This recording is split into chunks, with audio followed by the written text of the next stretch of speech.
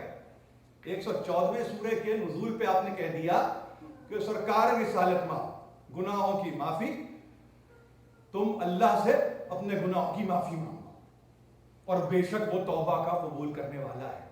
یہ بھی نہیں دیکھا کہ اس کے باپ دادا وَإِذْ يَرْفَعُ إِبْرَاهِيمُ الْقَوَاعِدَ مِنَ الْبَيْتِ وَإِسْمَاعِیل، جس وقت اس کے جد جدار کعبہ کو اٹھا رہے تھے اور کہہ رہے تھے ربنا تقبل منا انک انت السمیع العلیم، پروردگار قبول کر لے، ہم سے قبول کر لے، تو تو سننے والا بھی ہے اور علیم ہے، جاننے والا بھی ہے.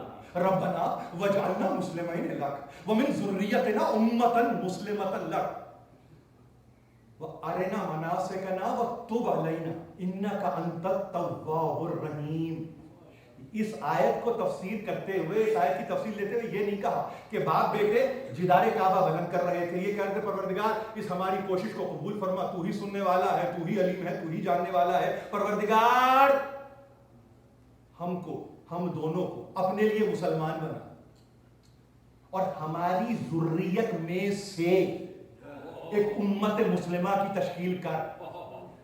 پروردگار ہمیں عبادت کے طریقے مناسک کو بتلا. وَتُبْ عَلَيْنَا ہماری توبہ کو قبول کر. گناہ کیا کیا تھا ابراہیم نے؟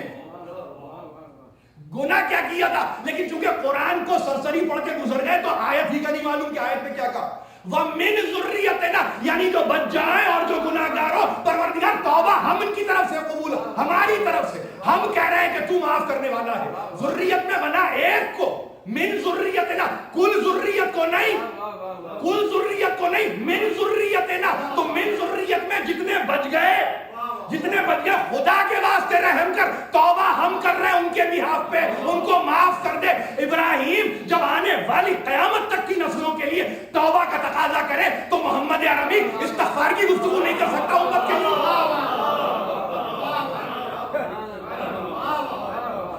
الہی و سیدی و مولایا و ربی، پروردگار اس قلیل توسل کو ہم سے قبول کر. ہمیں جو پریشانی کی پریشانی کو دور کر. ہمیں جو بیمار ہیں ان کو شفا کامل عطا.